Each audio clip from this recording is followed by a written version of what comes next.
आपने shark tank India के बारे में सुनाओ ना सुनाओ, बट आपने व्हाट्सएप, इंस्टाग्राम, ट्विटर के थ्रू आपने इस क्लिप को तो डेफिनेटली देखा होगा। मैं हो जाऊंगा बात बॉस, ये सब दोगलापन है। मैं तेरा दोगलापन उतारता हूं अब। इस क्लिप और कई सारे मीम्स को देख के मेरे दिमाग में क्यूरियोसिटी आई, आखिर ऐसा क्या इंटरेस्टिंग है इस पर्टिकुलर शो में जिसकी वजह से कई सारे लोग इसको फॉलो कर रहे हैं। फिर क्या, मैंने भी इसको देखना चालू किया, बट देखते देखते मुझे पता चला कि शो के 10 एपिसोड खत्म हो चुके हैं और 11वां देखने का भी मेरा मन कर रहा है। ये सेम चीज भी शायद आपके साथ हुई होगी, जहां आप 10, 15, 20 एपिसोड इस पर्टिकुलर शो के देखते ही जा रहे हो without any kind of tiredness. और चलो हम लोग तो ठीक है, बिकॉज हमारी जनरेशन बिजनेस रिलेटेड टॉपिक्स में इंटरेस्टेड रखती है। बट मैंने एक चीज नोटिस करी कि मेरे पेरेंट्स, मेरा छोटा भाई, मेरी छोटी बहन इस पर्टिकुलर शो को मुझसे ज्यादा इंटरेस्ट लेके देख रहे हैं। सो यहाँ से सबसे बड़ा क्वेश्चन ये बनता है कि आखिर ऐसा क्या इंटरेस्टिंग है इस पर्टिकुलर शो में जिसकी वजह से अपने पहले ही सीजन में ये इतना बड़ा ब्लॉकबस्टर निकला, डिस्पाइट की एक्सपेक्ट किया जा रहा था ये शो इतनी वाइडर ऑडियंस को कैप्चर नहीं कर पाएगा। सो चलिए उन सारे रीजंस को डिस्कस करते हैं बिहाइंड शार्क टैंक सक्सेस। सबसे पहले, अगर किसी को शार्क टैंक के बारे में नहीं पता, तो शार्क टैंक बेसिकली एक बिजनेस रियलिटी टीवी शो है जहां एक तरफ होते हैं इन्वेस्टर्स और दूसरी तरफ होते हैं एंटरप्रेन्योर्स। एंटरप्रेन्योर्स बेसिकली अपने आइडियाज और प्रोडक्ट्स को एक यूनिक वे में प्रेजेंट करते हैं इन फ्रंट ऑफ इन्वेस्टर्स, जिसकी वजह से उन एंटरप्रेन्योर्स को एक फंडिंग या फिर मेंटोरशिप मिल जाती है उन बड़े बड़े इन्वेस्टर्स से, और ये इन्वेस्टर्स कुछ परसेंटेज ऑफ शेयर रख लेते हैं उन एंटरप्रेन्योर्स की कंपनी का। अब इतने भारी भारी वर्ड सुन के लग रहा है कि शार्क टैंक को कौन ही देखेगा, मतलब ऐसे ही लोग देखेंगे ना जो बिजनेस और फाइनेंस जैसे भारी भारी सब्जेक्ट्स में इंटरेस्टेड हैं। पर ऐसा नहीं है। आज ये रियलिटी की शार्क टैंक हर एक घर की कॉन्वर्सेशन का एक छोटा सा पार्ट ऑलरेडी बन चुका है। बट यहाँ से सबसे बड़ा क्वेश्चन अभी भी अनआंसर्ड है, ऐसा क्यों हो रहा है?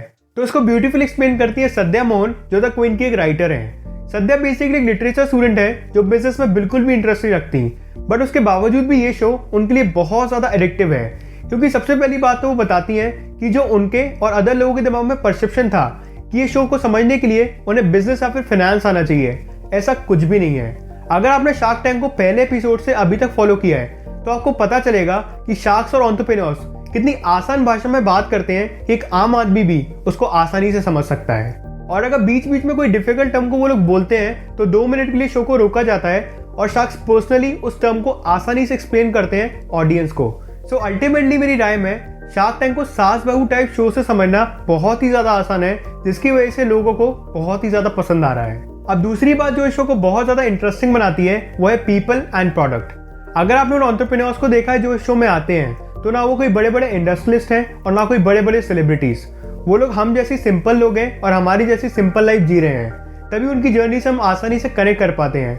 और जब भी उन्हें सक्सेस मिलती है इन फॉर्म ऑफ इन्वेस्टमेंट तो वो हमें खुशी देती है, और जब भी वो डिसअपॉइंट होकर बाहर जाते हैं तो सबकॉन्शियसली हम भी दुखी हो जाते हैं। अब इसके अलावा आपने देखा होगा जो नए नए यूनिक आइडियाज और प्रोडक्ट्स वो एंटरप्रेन्योर्स लाते हैं वो हमें एक्साइट करते हैं, हमारे डोपामिन को ट्रिगर करते हैं, मतलब डायरेक्टली हमें मेंटली फोर्स करते हैं कि हम इस शो को बार बार देखें, जिससे हमें नए नए लोग दिखें, नए नए स्टोरीज पता चलें और ऑब्वियसली नए नए प्रोडक्ट्स देखने को मिलें। अब तीसरा रीजन जो इस शो को बहुत ज़्यादा इंटरेस्टिंग बनाता है वो है खुद शार्क्स। अगर आप शार्क्स को ध्यान से देखो तो हर एक शार्क की डिफरेंट पर्सनैलिटी है, हर एक शार्क डिफरेंट तरीके से बोलते हैं और हर एक शार्क की डिफरेंट डिफरेंट एक्सपर्टीज है, और यही शो को बहुत ज़्यादा इन्फॉर्मेटिव प्लस एंटरटेनिंग बनाता है। सो ये तो बात हो गई कुछ रीजंस की जिसकी वजह से शो बहुत ज़्यादा फेमस हो रहा है और हर एक ऑडियंस इसको बहुत पसंद कर रही है। अब अगर हम बात करें मेरे पर्सनल ओपिनियन की कि क्या मुझे शो के बारे में पसंद है और क्या नहीं, तो पर्सनली बताऊं तो ये मुझे शो बहुत ज़्यादा पसंद है just because of 2 reasons. Number 1, because of its impact. अगर हम शार्क टैंक को देखें तो आज करेंटली इंडिया में लोकल सिटीजन्स को एजुकेट कर रहा है, और एंटरप्रेन्योरशिप और बिजनेस जैसे वर्ड जो एक टाइम पे टैबू हुआ करते थे मिडिल क्लास फैमिली में, वो आज हर कोई डिस्कस कर रहा है। अब दूसरा रीजन जिसकी वजह से शो मुझे बहुत ज्यादा पसंद है इज विमेन्स पार्टिसिपेशन। अगर हम शार्क्स की क्वांटिटी को देखें तो 3 out of 7 sharks are women entrepreneurs, और इसका कोई क्लियर डेटा नहीं है, बट मैंने जितना भी ऑब्जर्व किया है उसके अकॉर्डिंग जितने भी कंटेस्टेंट्स अभी तक आए हैं शार्क टैंक में, उसमें से कई सारी कंटेस्टेंट्स विमेन भी थी। सो यहाँ से हमें क्लियरली दिखता है कि शो मेकर्स का केवल मोटिव पैसा कमाना नहीं है, बल्कि जो देश में सबसे बड़ी प्रॉब्लम चल रही है, lack of women's participation in entrepreneurship, उसको सॉल्व करने का भी है। अब ये तो हमने बात कर ली कुछ positive points about shark tank India, but क्या आप जानते हो शो परफेक्ट नहीं है। इसमें कई सारे नेगेटिव पॉइंट्स भी हैं, लाइक ओवर ड्रामा। ना मैं कोई स्टार्टअप फाउंडर हूँ और ना मैंने कभी पैसे रेज करे हैं, बट एक चीज मैं डेफिनेटली समझ सकता हूँ अबाउट स्टार्टअप वर्ल्ड कि स्टार्टअप वर्ल्ड में ऐसा तो नहीं होता होगा कि एक इन्वेस्टर दूसरे स्टार्टअप फाउंडर से मिसबिहेव कर रहा है। एक इन्वेस्टर दूसरे इन्वेस्टर से लड़ाई कर रहा है टू गेट बेटर इन्वेस्टमेंट, एक तरीके से भावताल हो रहा है, ऐसा तो डेफिनेटली नहीं होता होगा। बट ऑल्दो मैं समझ सकता हूँ कि ये आखिरी में शो ही है, इसको कहीं ना कहीं लोगों को एंटरटेन करना होता है टू गेट बेटर टीआरपी।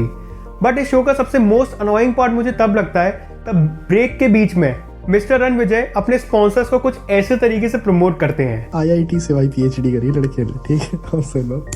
हमने अपना बेस्ट किया, इसके लिए हम बहुत खुश हैं। इसीलिए अपग्रेड आपको दे रहा है एक एक्सक्लूसिव कोर्स, एक MBA, जो आप अपनी कन्वीनियंस से 18 महीने, 24 महीने, 36 महीने में कर सकते हैं काम के साथ साथ।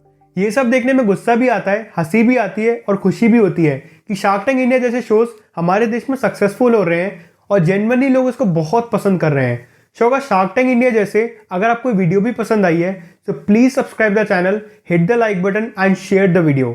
आई will meet you in the next one. Till then, bye bye.